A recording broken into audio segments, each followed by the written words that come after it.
Pertama, ini adalah hari yang sangat mengecewakan. Mungkin tidak ada kata-kata yang bisa menjelaskan perasaan saya.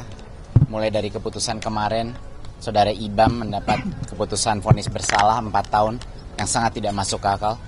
Dan hari ini kita melihat hasil daripada kerja keras orang-orang jujur, anak-anak muda yang ingin merubah pola-pola lama, yang ingin maju terhadap transparansi menggunakan teknologi.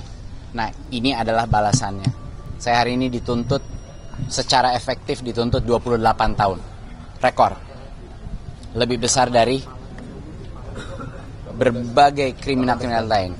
Ya, 18 plus 9. Ya. Jadi 18 plus 9. Dan plus 9 itu adalah uang pengganti. Dan uang pengganti itu adalah jauh di atas harta kekayaan yang saya punya. Jadi bisa bayangkan, itu artinya otomatis saya dituntut oleh kejaksaan 28 tahun. Untuk kesalahan apa? Tidak ada kesalahan administrasi apapun, tidak ada unsur korupsi apapun dalam kasus saya, dan seluruh masyarakat sudah mengetahui. Jadi saya bingung. Kenapa? Kenapa tuntutan saya lebih besar daripada pembunuh? Penuntutan saya lebih besar daripada teroris? Nah, ini mungkin adalah karena di dalam alur persidangan ini sudah terang benderang bahwa saya tidak bersalah. Tetapi karena takut saya bebas, angka yang begitu tinggi dilemparkan kepada saya. Dan yang lebih menyakiti hati saya, dan ini hal yang saya tidak mengerti karena saya sudah mengabdikan diri saya 9-10 tahun kepada negara ini, bahwa ada uang pengganti. Jadi tidak cukup saya dimasukkan ke penjara. Mereka menggunakan uang pengganti sebesar 4 triliun plus 809 miliar. Jadi totalnya itu 5 triliun. Total kekayaan saya di akhir masa menteri itu nggak sampai 500 miliar.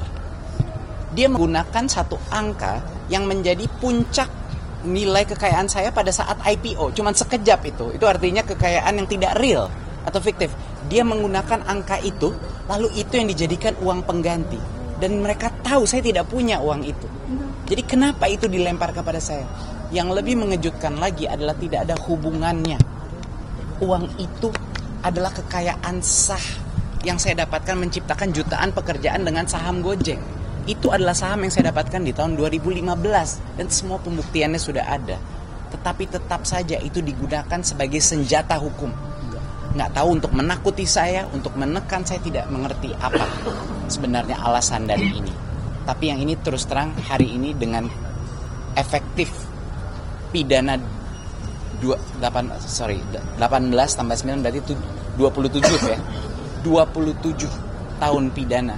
Saya sudah tidak tahu lagi apa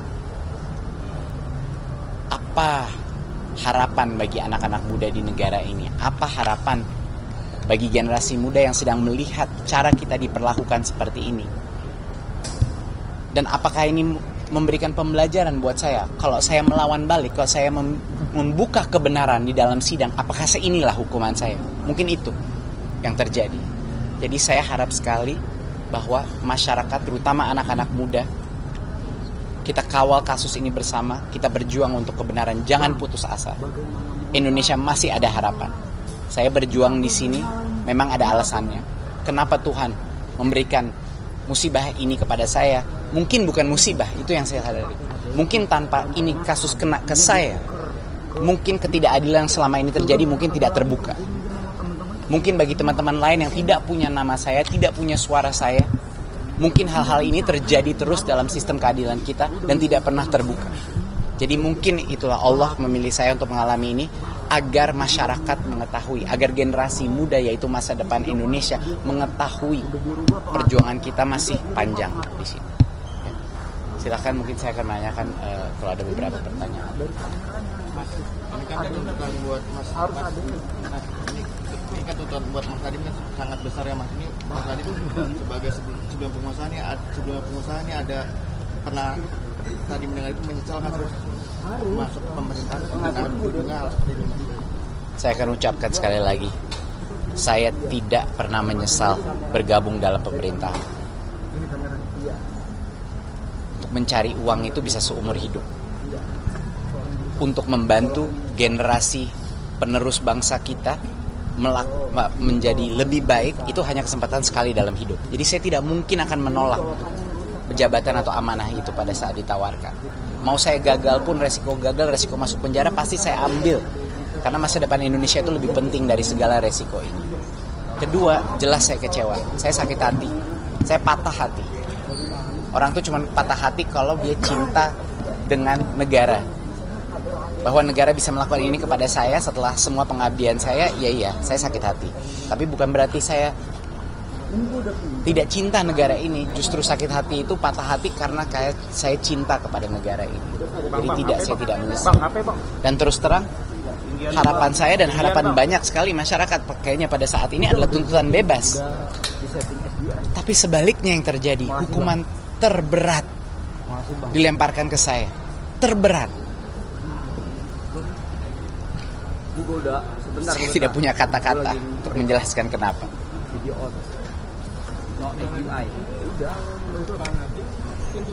Jaksa udah sesuai dengan fakta persidangan atau melenceng jauh?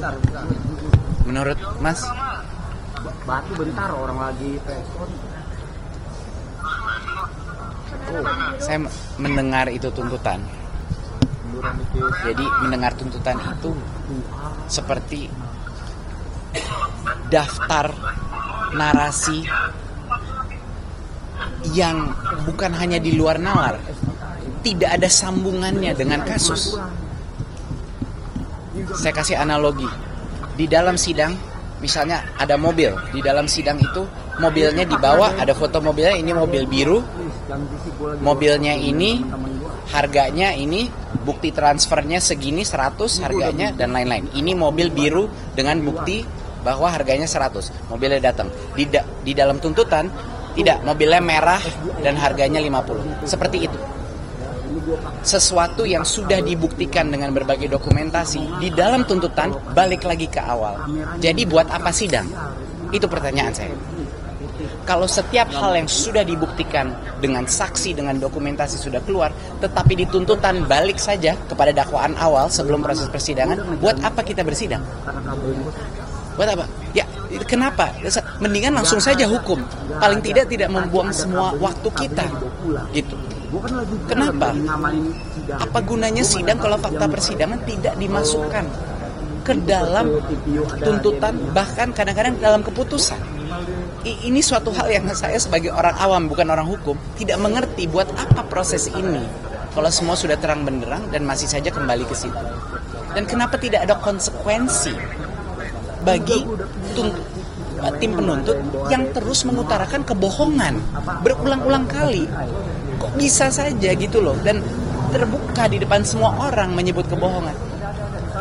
Itu angka 4 triliun, 4.800, itu SPT 4 triliun itu diambil dari SPT saya di tahun 2022. Saya melaporkan nilai IPO Gojek, itu bukan uang yang saya terima, itu cuma nilai IPO. Dari situ dia ambil, oke, sekarang harus dibayar balik. Apa logikanya? Sama dengan 809, itu tidak ada urusan sama saya. Angka 809 sudah terbukti transfer antara dua perusahaan Gojek. Saya tidak terlibat, nggak ada hubungannya dengan Google, tidak ada hubungannya dengan Chromebook. Di dalam tuntutan itu ada berbagai hal yang menciptakan aura seolah-olah ada suatu mufakat jahat, konspirasi untuk menakuti orang Nadiem ini jahat dan telah menciptakan suatu rencana besar. Tapi kalau orang kita berpikir secara logika, setiap kali kita mendengar itu pasal-pasal tuntutan, tunggu dulu. Ini hubungannya apa ya sama Chromebook? Ini hubungannya apa ya dengan kemahalan harga laptop di pengadaan, yaitu adalah kerugian negaranya? Itu yang nggak terjawab. Karena tidak ditemukan, poin saya terakhir adalah, karena tidak ditemukan PPATK transfer ke saya, tidak ada. Tidak ditemukan aliran dana dari vendor ke saya. Tidak ditemukan aliran dana dari Google ke saya. Tidak ditemukan aliran dana dari PT Akap ke saya. Tidak ditemukan aliran dana dari PT GI ke saya.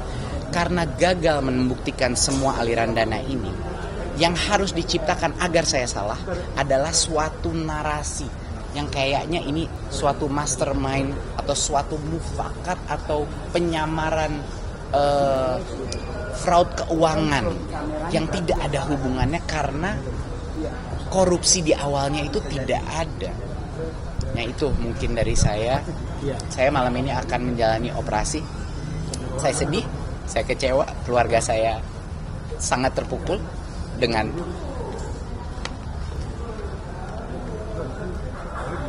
saya nggak tahu cara mendeskripsikannya, saya nggak tahu nih perlakuan seperti apa ini seperti itu. Tapi saya harus menjalani operasi malam ini karena kalau tidak akan semakin parah berdampak bagi saya.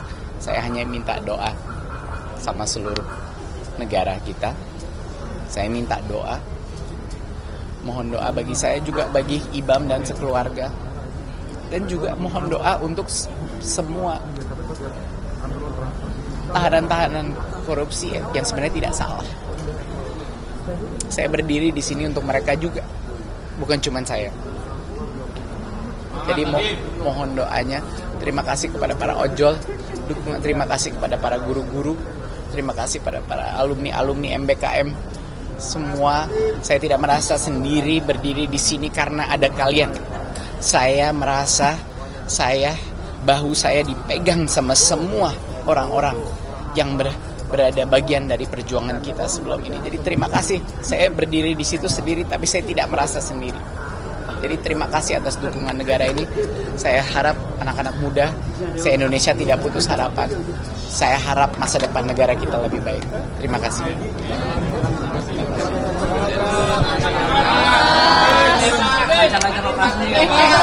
Jangan langsung diri, mundur. Kalau dari media aja nih, ya Allah. Semoga cepat pulih ya, Mas. Cepat pulih ya. Makasih. Semangat Mas Nadiem. Makasih. Ya, awas Mbak Nyus, awas. Boleh bermisi. Masih ada media. Masih ada Suara panjang, Pak. Masih panjang, Pak. Masih panjang. Sudah. Cepat pulih, Pak. Sudah ya.